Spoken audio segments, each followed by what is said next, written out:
Buenas tardes, mi nombre es Gabriela Morales, soy estudiante del Colegio Prado Veraniego del curso 1103 y el día de hoy voy a hablar sobre un libro que se llama El miedo a la libertad de Erich Fromm. Voy a hablar sobre algunos temas, aclarar algunos conceptos, dar argumentos de los primeros 3 capítulos. El primer capítulo se titula La libertad, un problema psicológico. En este primer capítulo, Fromm plantea las luchas que han tenido las personas que han sido oprimidas a lo largo de los años, quienes luchaban por su libertad, por su liberación, pero que a su vez, al intentar alcanzarla, se convirtieron en los opresores con el paso del tiempo. Eso lo voy a explicar más adelante porque tiene que ver mucho con el fascismo y con todas estas cosas que hicieron que despertaran el hombre como una fuerza diabólica. Él lo expresa de esa manera. Pero el punto es que como tal, el ser humano siempre ha luchado por zafarse de esas cadenas que lo han tenido atado durante muchos años. Son cadenas económicas, cadenas espirituales, cadenas políticas. Sin embargo, a pesar de lo que dije previamente, que el hombre en busca de su liberación creyó que como tal había alcanzado la libertad humana, pues podemos decir que la libertad sí ha generado un gran triunfo en el ser humano, a tal punto de que hoy en día nos ha convertido en individuos. A pesar de que la afirmación que dije previamente, en la que básicamente el hombre creía que por estar en busca de su liberación como tal había logrado la libertad humana, podemos decir que la libertad sí ha tenido sus triunfos y que la abolición de la dominación exterior parecía una condición necesaria para la libertad del individuo. En este primer capítulo, el autor es muy enfático y cita mucho la importancia del papel de la Primera Guerra Mundial y cómo al parecer su finalización parecía significar el alcance total de la libertad y el fortalecimiento de las democracias. De esta manera es como el texto se adentra en un análisis al fascismo y menciona como aparte de las condiciones económicas y sociales que han originado al fascismo se halla el problema humano. Básicamente este corresponde al conjunto de factores presentes en el carácter del hombre moderno. Y él, como bien cita en su libro, que le hicieron desear el abandono de la libertad de los países fascistas. Como sabemos, el fascismo fue un movimiento político y social de carácter totalitario, antidemocrático y nacionalista, fundado por Benito Mussolini en Italia. El fascismo despertó en el hombre ciertas fuerzas diabólicas que lo que hizo que éste hiciera fue suprimir sus deseos de libertad. Hay algo muy importante también y es que la imagen del hombre racional, guiado por el autointerés planteado por Hobbes, también había caducado.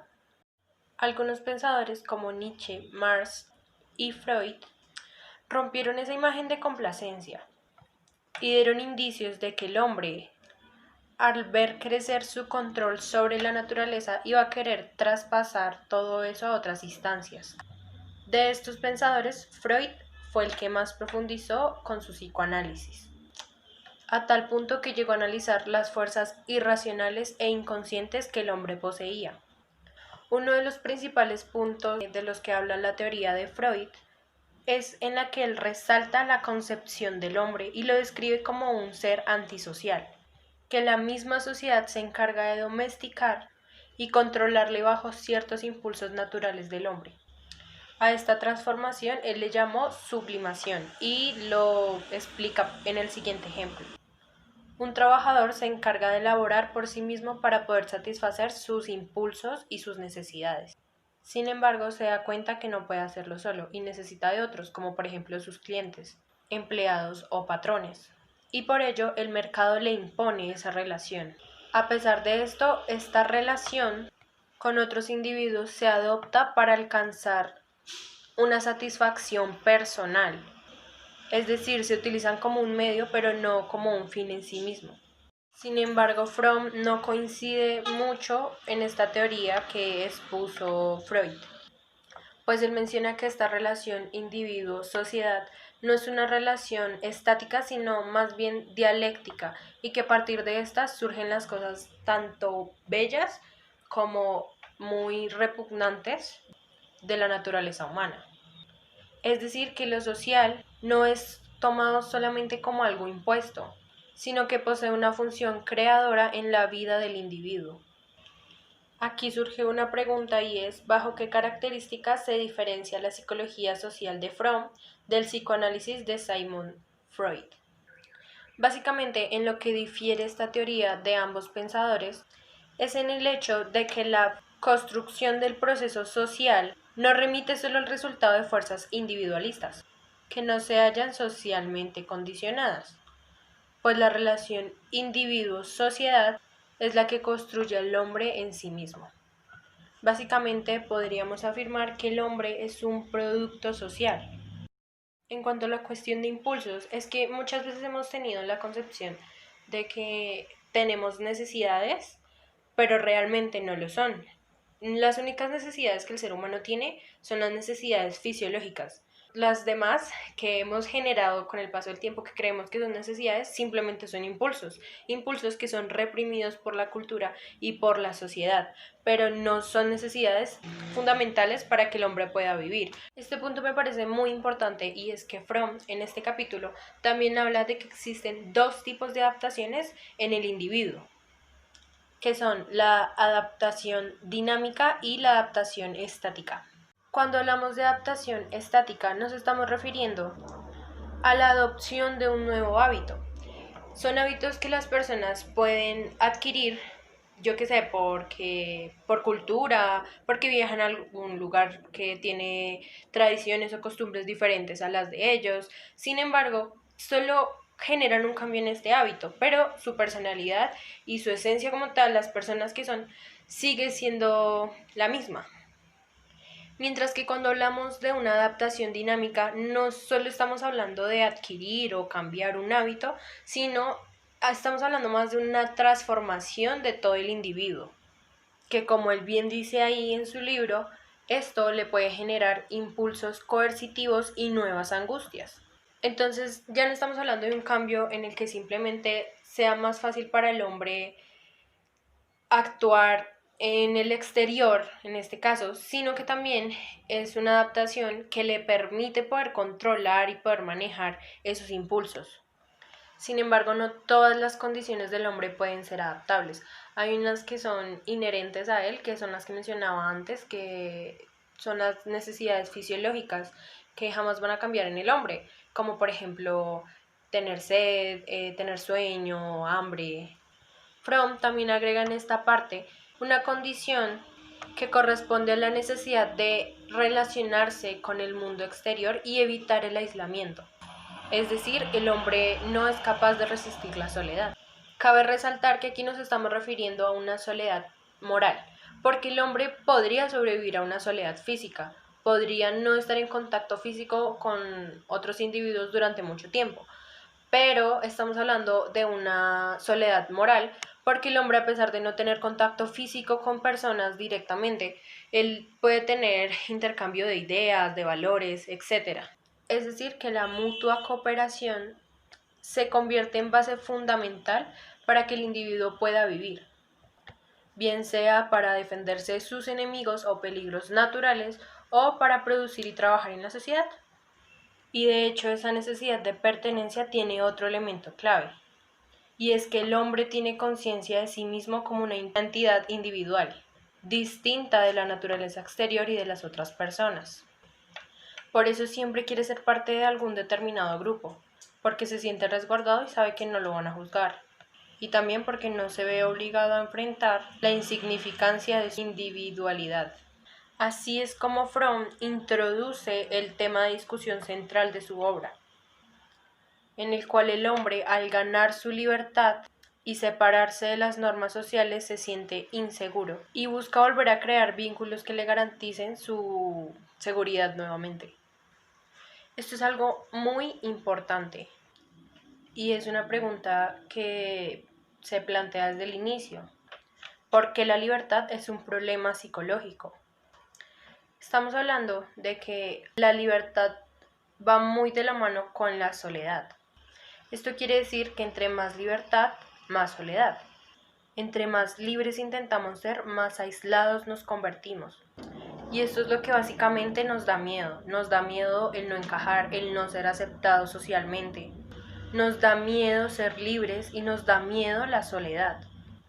Pero la verdadera soledad no es física, es mental. Por esto, básicamente, la libertad es un problema psicológico.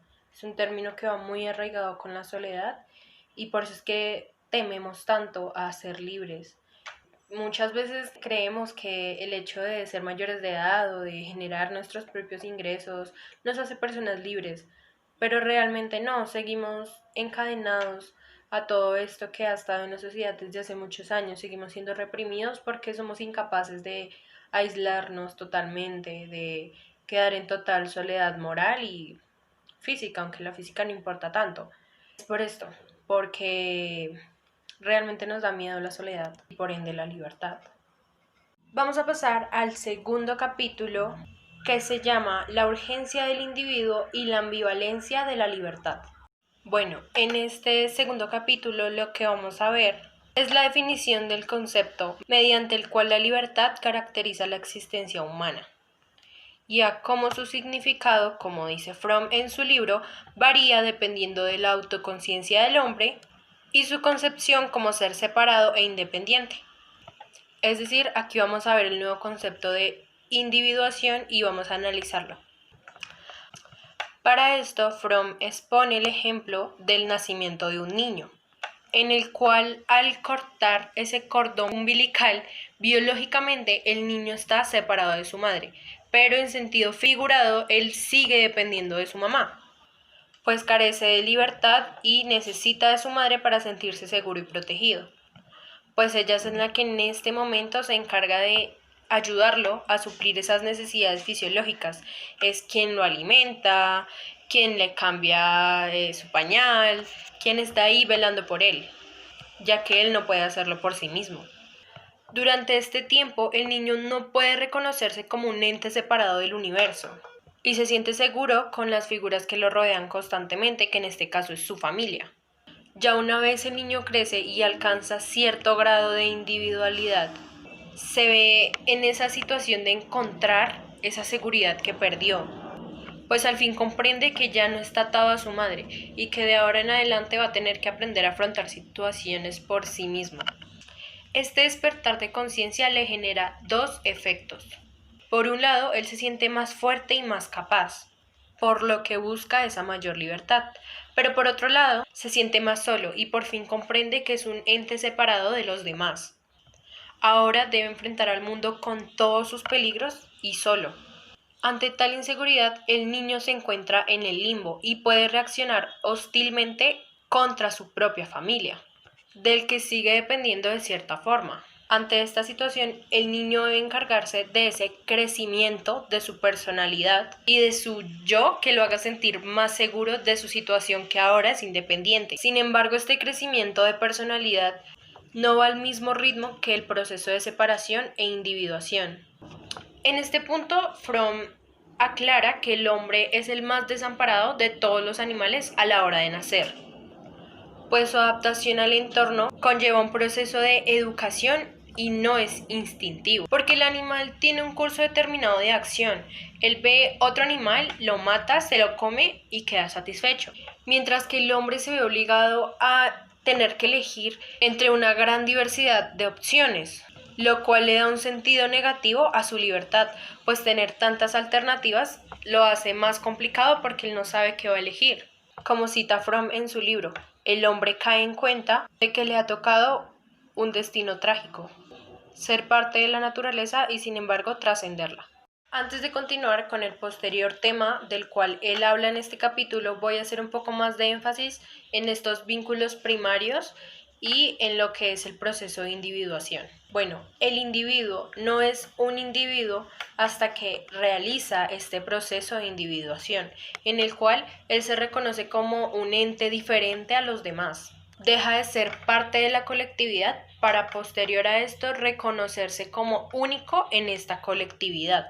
Básicamente, este proceso consiste cuando el individuo se separa de esos vínculos primarios y de esos lazos de origen que pues forman parte de su desarrollo normal para ahora enfrentar las cosas por sí mismo y reconocerse como un individuo solo.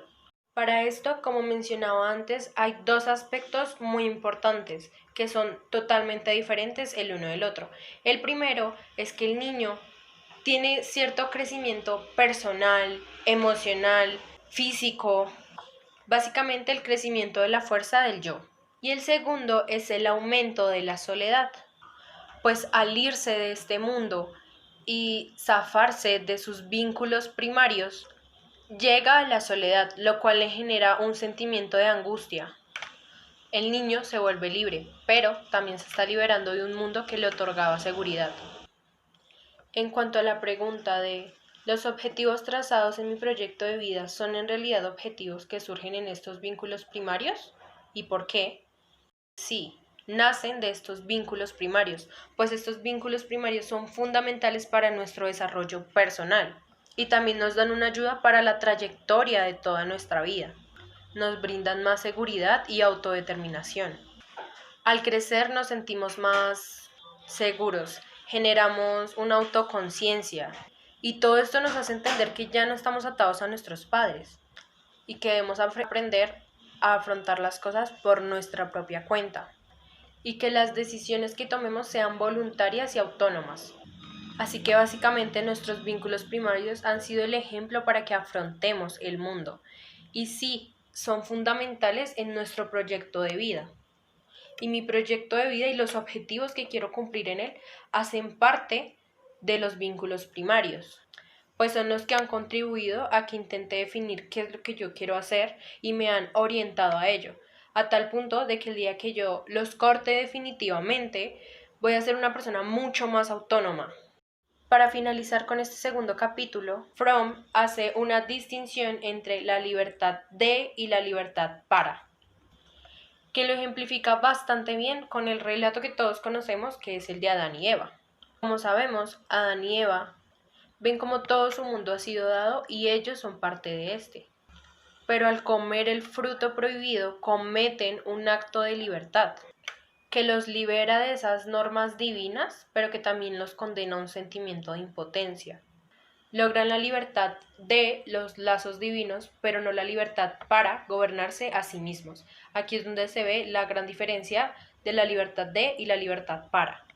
Es decir, que en general los individuos logran una libertad de los lazos que los atan, mas no una libertad para potenciar su individualidad. Como dice Fromm, privarse de esos lazos transforma su libertad en una carga insoportable y les da más inseguridad. Ya para finalizar este capítulo, Fromm dice que eligió la época de la Reforma Protestante del siglo XVI para introducir su análisis al significado de la libertad, pues en este lapso de tiempo constituye una raíz de la libertad y autonomía humana, tal como ellas hoy en día se expresan con la democracia moderna. Además, porque esa época tiene una gran similitud con la época moderna, pues se presentaba una situación social parecida en la cual había tensión y amenaza contra ciertos grupos, que agravaba el sentimiento de soledad e insignificancia del individuo. El tercer capítulo se llama La libertad en la época de la Reforma. En él básicamente se hace algún tipo de diferencia y una relación también de la sociedad medieval y el Renacimiento. Él inicia diciendo que la gran diferencia que hay entre la sociedad medieval y la edad moderna es la falta y la ausencia de libertad individual que encontramos en la moderna. En la época medieval habían un sinnúmero de restricciones y la vida de las personas estaba bajo estrictas reglas, siendo su universo limitado, prácticamente sin libertad. Esto se dio en muchos aspectos, no solo personales, sino también económicos, políticos, sociales. Estamos hablando de que el hombre se encontraba casi encadenado y él no existía, excepto por su ocupación, raza, género, entre otros. Y posteriormente, en la Edad Media, cambia este concepto, pues el individualismo comenzó a crecer y se le comenzó a dar mucha más importancia, junto al capital y a la competencia. El hombre a través de estos cambios se fue reconociendo mucho más como individuo separado de los otros y de la naturaleza. A raíz de esto llegó el Renacimiento y la individualidad creció, pero sobre todo en los ricos. No favorecía tanto a los pequeños burgueses y comerciantes. Estamos hablando de un gran poder económico, básicamente. Ese gran poder económico los hacía sentir libres y a la vez iban perdiendo ese sentido de pertenencia que les brindó la sociedad medieval, generando un aislamiento y una soledad causada por la competencia. Y como sabemos, una de las características principales de la época del Renacimiento es que fue una época en la cual gobernaron un grupo pequeño de individuos ricos, lo cual los hizo sentirse más libres, mientras que en la época de la Reforma fue un movimiento de clases urbanas medias y bajas, pero que también iban buscando su libertad. Bueno, la sociedad medieval fue detenida económicamente, generando grandes desigualdades, creando indignación frente a nuevos monopolios, sufriendo una transformación en la cual el individuo fue dejado solo.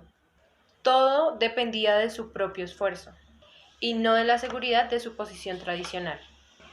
El capitalismo tuvo como aspecto importante la libertad del individuo y lo transformó en único dueño de su futuro, con sus únicos riesgos y beneficios, lo cual repercutió bastante en su personalidad, pues la vida dejaba de ser cerrada y ahora era abierta y mucho más difícil para el hombre. Durante la Reforma surge el calvinismo, que básicamente es una psicología de clases sociales y sus ideas.